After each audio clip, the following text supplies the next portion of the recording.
হযরত যায়েদ ইবনে সামুদা রাদিয়াল্লাহু তাআলা আনহু বলেন, একবার আমি বিশ্ব নবী মুহাম্মদুর রাসূলুল্লাহ সাল্লাল্লাহু আলাইহি ওয়াসাল্লামের সাথে চলতেছিলাম। আল্লাহর নবী রাহমাতুল লিল আলামিন জঙ্গল ঘেঁষে ঘেঁষে চলতেছিল। হঠাৎ করে গহীন জঙ্গলে কে যেন আল্লাহর পয়গম্বরকে সালাম দেয়, আসসালাতু আসসালামু আলাইকা ইয়া রাসূলুল্লাহ, আসসালাতু আসসালামু আলাইকা ইয়া হাবিবাল্লাহ বলে বলে আল্লাহর পয়গম্বরকে কে যেন সালাম দেয়। আল্লাহর নবী এদিক তাকায় ওদিক তাকায়, কাউকে দেখে না। নবী বলে, কিরে যায়েদ, এই জঙ্গলার মধ্যে কে আমার সালাম দেয়? সালামের আওয়াজ, করুণ কণ্ঠে কান্নার আওয়াজ, কে আমাকে সালাম দেয়? আসসালাতু আসসালামু আলাইকা ইয়া রাসূলুল্লাহ বলে বলে, আসসালাতু আসসালামু আলাইকা ইয়া হাবিবাল্লাহ বলে বলে সালাম দেয়। যায়েদ বলে, ও পয়গম্বর, আমিও তো দেখি না কে আপনাকে সালাম দেয়। আল্লাহর নবী হাঁটি পা পা করে সামনে গেল। হঠাৎ করে তাকাইয়া দেখে একটা হরিণী গাছের সাথে বাঁধা, চোখের পানিগুলো সারিয়া কান্না করিয়া সালাম দেয়, ও দয়ার নবী, আমি আপনাকে সালাম দিতেছিলাম। আল্লাহর নবী হরিণের কাছে গেল, মাথার মধ্যে হাত বুলাইল। আল্লাহর পয়গম্বর বুঝতে পারলো তার মনের মধ্যে দুঃখ আছে, নতুবা তার চোখের মধ্যে কেন পানি? কারণ নবী তো শুধু মানুষের নবী নয়, জীব জানোয়ারের নবী। এই জন্যই তো কবি বলেন, যাহা তো কাহায় রবুবিয়ত খুদা কি, ওহা তো কাহায় নবুয়ত মুস্তফা কি। আল্লাহ রবুবিয়ত যত দূর পর্যন্ত পৌঁছেছে, আল্লাহ পাকের নবীর নবুয়ত তত দূর পর্যন্ত পৌঁছেছে। ওই হরিণী চোখের পানিগুলো সারিয়া কান্দে। আল্লাহ নবী রাহমাতুল লিল আলামিন হরিণীর মাথার মধ্যে হাত দিয়ে বলে, কিরে হরিণী, তোর মনের মধ্যে কি দুঃখ, কেন কান্না করো আমার বলো? হরিণী বলো, ও মালিক, তুমি আমার জবানটা খুলিয়া দাও, আমার কষ্টের কথাগুলো তোমার নবীকে বলবো। দুনিয়ার কেউ আমার কথাগুলো বুঝুক আর না বুঝুক, তোমার নবী বুঝবে।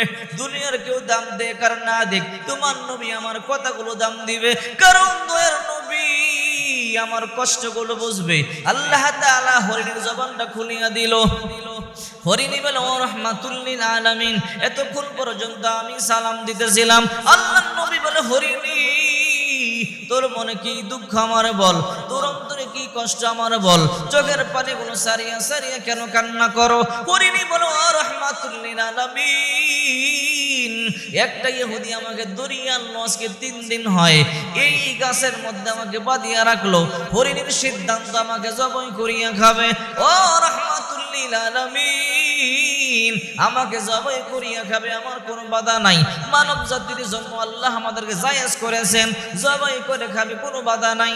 ও নবী, আমার মনে কষ্ট হলো, আমার 2টা বাচ্চা আছে, জঙ্গলার মধ্যে হয়তো মা মা বলে বলে কান্না করে। ও নবী, আমার 2টা দুধের বাচ্চা হয়তো আমার তালাশে খুঁজিয়া খুঁজিয়া হয়রান হয়ে গেল, আমার স্তনের মধ্যে দুধের বার আমি সইতে পারি না।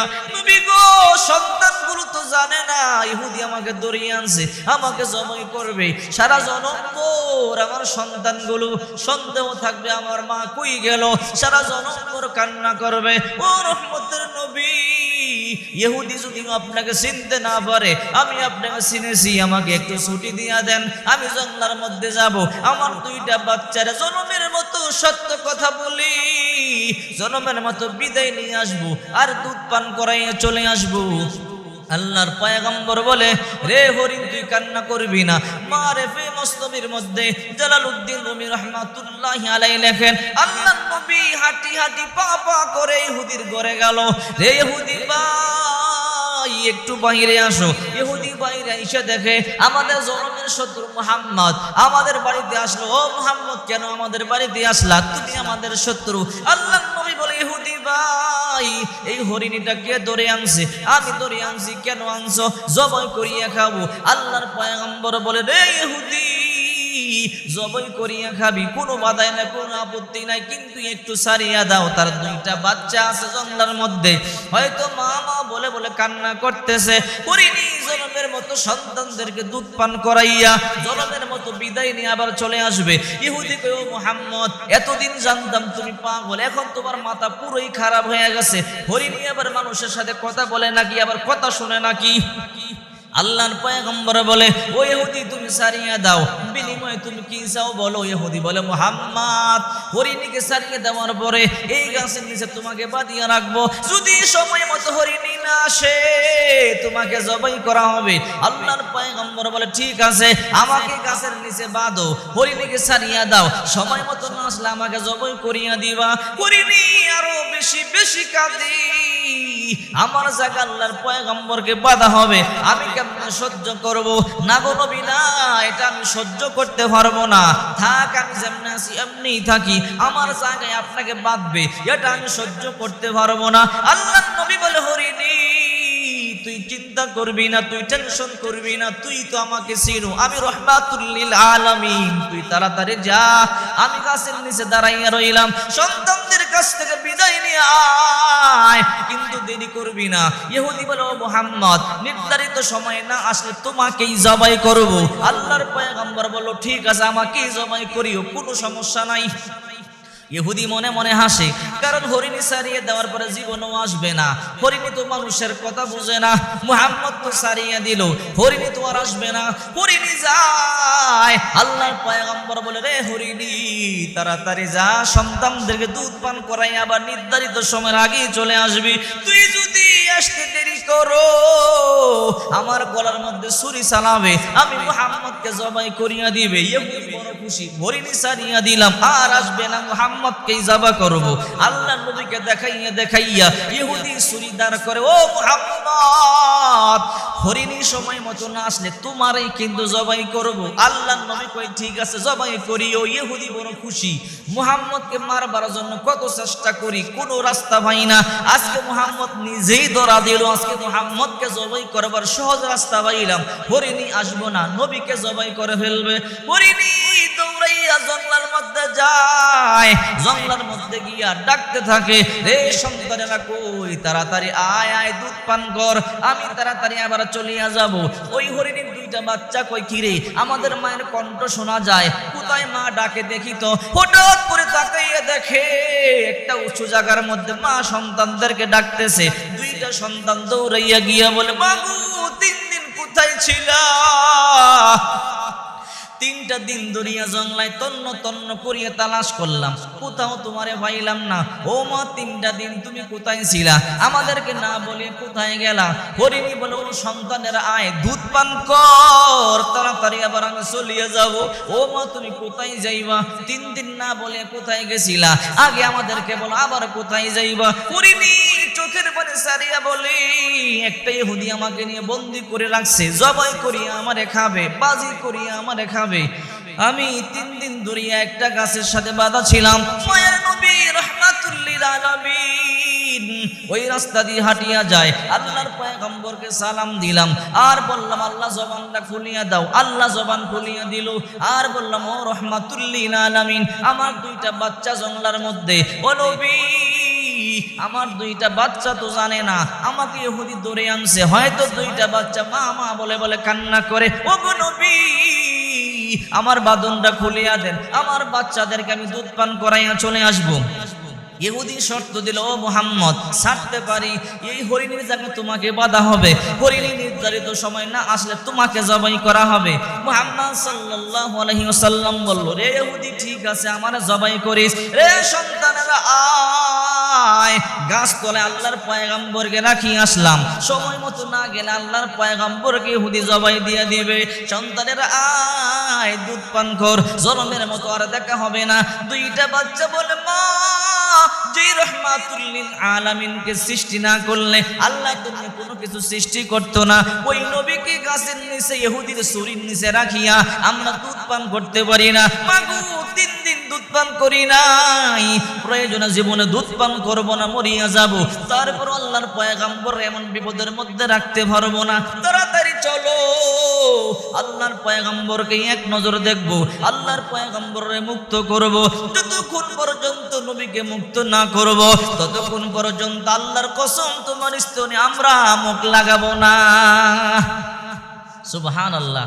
হরিণীর বাচ্চারা পর্যন্ত আল্লাহর পয়গম্বরে চিনতে পারলো, কিন্তু ইহুদি চিনতে পারে নাই। এইবার আল্লাহর পয়গম্বর অপেক্ষা করে, এখনো পর্যন্ত হরিণী কেন আসে না? ইহুদি ছুরি দ্বারা, মুহাম্মদ একটু সময় আর বাকি আছে, হরিণী না আসলে তোমাকে কিন্তু জবাই দিয়ে দিব। আল্লাহর পয়গম্বর বলল ঠিক আছে, তোমার টেনশন নাই, সময় মতো না আসলে জবাই দিয়ে দিবা। হঠাৎ করে তাকাইয়া দেখে হরিণী আসতেছে, সাথে আরো দুইটা বাচ্চা গেছে, একটা আসতেছে তিনটা। ইহুদি কই কিরে মুহাম্মদ বুঝলাম না, সালাম একটা আসতেছে আরো দুইটা। হরিণী এসে আল্লাহর নবীর সালাম দেয়, আসসালাতু ওয়াসসালামু আলাইকা ইয়া রাসূলুল্লাহ, আসসালাতু ওয়াসসালামু আলাইকা ইয়া হাবিবাল্লাহ। আল্লাহর পয়গম্বর বলে কিরে হরিণী, এই দুইটা তোমার বাচ্চা? বলে হ্যাঁ। এই দুইটা বাচ্চারা কেন আনলা? দুধ পান করাইছো? বলে না, পান করাই নাই। কেন পান করাও নাই? ও রাহমাতুল লিল আলামিন, যখন দুধ পান করাইবার কথা বললাম আর বললাম আপনাকে গাছতলায় রাইখা আসছি, দেরি হলে আপনারা জবাই দিয়া দিবে। এই সংবাদ আমার সন্তানেরা শুনবার পর সন্তানগুলো চোখের পানি ছাড়িয়া বলে, ও মা, আল্লাহর নবীকে ছুরির নিচে রাইখা আমরা দুধ পান করতে পারি না, যতক্ষণ নবীকে না দেখবো ততক্ষণ দুধ পান করবো না। ও রাহমাতুল লিল আলামিন, আপনাকে দেখবার জন্য, মুক্ত করবার জন্য আমার দুইটা সন্তান চলে আসছে। ইহুদি দেখতেছে হরিণী কথা বলে, আল্লাহর নবী কথা বলে, ইহুদি চোখের পানি ছাড়িয়ে কান্দে। এতদিন পর্যন্ত আল্লাহর পয়গম্বরে চিনতে পারি নাই, একটা হরিণী হইয়া আল্লাহর পয়গম্বরে চিনতে পারলো, আর মানুষ হয়ে চিনতে পারলাম না। ইহুদি ছুরিটা দূরে ঢিল মারিয়ে ফালাইয়া আল্লাহর পয়গম্বরের কদমের মধ্যে পড়িয়ে বলে, রাহমাতুল লিল আলামিন, বুঝতে পারি নাই, কাফেরদের কথা শুনিয়া আপনার বিরোধিতা করছি। ও রহমতের নবী, আর দেরি নয়, আমার কালিমা পড়াইয়া মুসলমান বানাইয়া দেন। লা ইলাহা ইল্লাল্লাহু মুহাম্মাদুর রাসূলুল্লাহ। চিন্তা করে দেখেন, একটা হরিণী হয়ে আল্লাহর পয়গম্বর মুহাম্মদ সাল্লাল্লাহু আলাইহি সাল্লাম চিনতে পারলো, কিন্তু আদম সন্তান আমরা মুসলমান, কিন্তু আমরা নবীকে চিনতে পারলাম না। পুরা কপাল, নবীজির সুন্নাত আমাদের মধ্যে নেই। যখন ফাতে মক্কা হয়ে গেল, মক্কা বিজয় হয়ে গেল, আল্লাহর পয়গম্বর বললেন, যারা আত্মসমর্পণ করবে তাদেরকে মাফ করে দেওয়া হবে, যারা আবু তালেবের ঘরে আত্মসমর্পণ করবে, আশ্রয় নিবে, তাদেরকেও ক্ষমা করে দেওয়া হবে। হেরেম শরীফের মধ্যে যারা আশ্রয় গ্রহণ করবে তাদেরকেও ক্ষমা করে দিবে। আল্লাহর পয়গম্বর বয়ান করতেছেন, যারা বিদ্রোহ করবে তাদেরকে হত্যা করা হবে। আল্লাহর নবী 8 বছর পরে মক্কার মধ্যে আসলেন 10,000 সৈন্য নিয়ে। অনেক কাফেররা মক্কা ছাড়িয়ে পালাইয়া যায়, একজন বৃদ্ধা নারী বিশাল বড় গাটুরি নিয়ে পালাইয়া যাইতেছে। আল্লাহর পয়গম্বর তাকাইয়া দেখলেন, বুড়ি বড় কষ্ট করিয়া গাটুরি বহন করতে পারে না, বড় কষ্ট করিয়া যাইতেছে। আল্লাহর পয়গম্বর গিয়া বলে, মা, এই গাটুরি বহন করতে আপনার বড় কষ্ট হয়। ও মা, কই যাবেন? দেন আপনার গাটুরিটা আমি আগাইয়া দেই। আল্লাহর নবী মাথার মধ্যে গাটুরি নিলেন, বুড়ি আগে যা, নবী পিছনে পিছনে যায়। আল্লাহর পয়গম্বর বলে, মা, আপনি কোথায় যাবেন? বলে, বাবা, তোমার আমি চিনতে পারি নাই। তাহলে ভালো করে শোনো, এই মক্কার মধ্যে মুহাম্মদ, আব্দুল্লাহর বেটা মুহাম্মদ আসছে মদিনা শরীফ থেকে, এই মক্কা জয় করে ফেলছে। তারা যন্ত্রণায় মক্কার মধ্যে আর থাকতে পারবো না।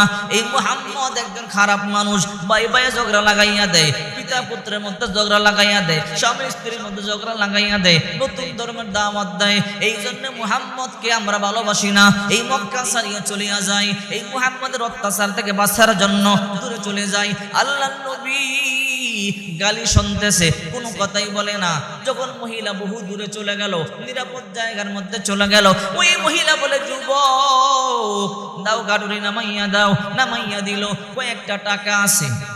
ওই বুড়ি মহিলা কই, নে বাবা, এই টাকাগুলো ছাড়া আমার তো আর টাকা নাই। আল্লাহর নবী বলে, ও মা, এই টাকাগুলো আপনার কাছে রাখেন। বলে, কেন রে বাবা? বলে, মা গো, জন্মভূমি সারিয়া যাইতেছেন, জন্মভূমি সারিয়া যাওয়া কত কষ্ট, আমি নবী ভালো করিয়া যা, আমি মুহাম্মদ জানি। কেমনে জানো? কি তোমার পরিচয়? বলে, এতক্ষণ পর্যন্ত যাকে আপনি গালিগালাজ করেছেন, আব্দুল্লাহর বেটা মুহাম্মদ, আমি সেই শেষ নবী, আমি সেই দয়ার নবী, মায়ের নবী। বুড়ি চোখের পানিগুলো সারিয়ে কান্না করে বলে, রে বাবা মুহাম্মদ, আমি তোমার আগে দেখি নাই, মক্কার কাফেরদের কথা শুনিয়া কতকাল মন্দ তোমারে করেছি, আমি বুঝতে পারি নাই তোমার মতো এত ভালো মানুষ এই মক্কার মধ্যে আর নাই। তুমি যদি নবী হও, আল্লাহর কসম করে বলি তোমার দ্বারা মানুষ হত্যা হতে পারে না। আমার কালিমা পড়াইয়া মুসলমান বানাইয়া দাও। ভুরিও কালিমা পড়ছে, মুসলমান হয়ে গেছে, কিন্তু পুরা কপাল মুসলমান। নবীকে চিনতে পারলাম না, নবীর আদর্শে আদর্শিত হতে পারলাম না। এই জন্য জায়গায় জায়গায় বেয়াত যদি হচ্ছি, টেনশন মুসিবতের মধ্যে পড়ে আছি। যদি আল্লাহর পয়গম্বরকে ভালোবাসতে পারতাম, নবীজির সুন্নাহ মোতাবেক চলতে পারতাম, আল্লাহর আযাব গজবকে ভয় করা লাগতো না, আল্লাহর আযাব গজব আমাদেরকে স্পর্শ করতে পারতো না। হাসতে হাসতে মৃত্যুর পরে জান্নাতে চলে যাব।